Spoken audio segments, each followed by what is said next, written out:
Boleh tak saya makan ubat kuat supaya saya dapat bersama isteri saya lebih lama?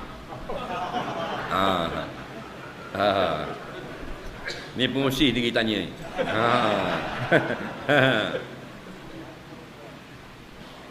Dia begini, kalau kita sakit, kita boleh berubat, makanlah ubat.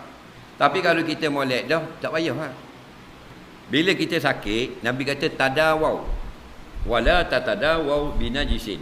Jangan kamu berobatlah kamu, tapi jangan berobat hak najis-najis. Nampak orang kata makan ni makan sawak berang telang. Makan sawak lembu sawak kubat ni, sawak badak sumbu bahang.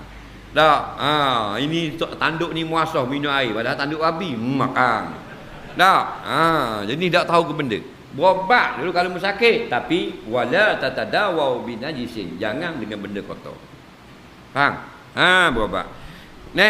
Lemah tenaga batin. Dah, dah 5 saat. Nyanyi ke bini ya, perempuan keperluan tenaga batinnya dah lebih kurang 30 minit.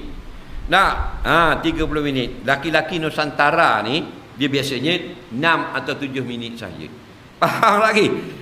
Dia gitu. Faham tak? Dalam bab ni minta maaf lah. Dia panggil, kalau orang panggil seks.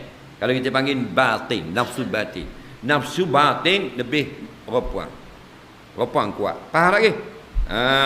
Lelaki kuat tak? Kuat juga. Kuat apa? Kuat sembang.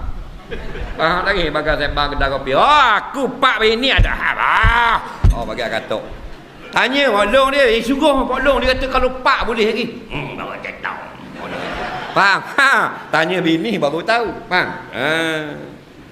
Jadi kalau memang tak sapa pada adat orang lain, berpenyakit, boleh berobat. Faham? Tapi cara berobat kena kaedah yang dibenarkan syarak. Soalan seterusnya.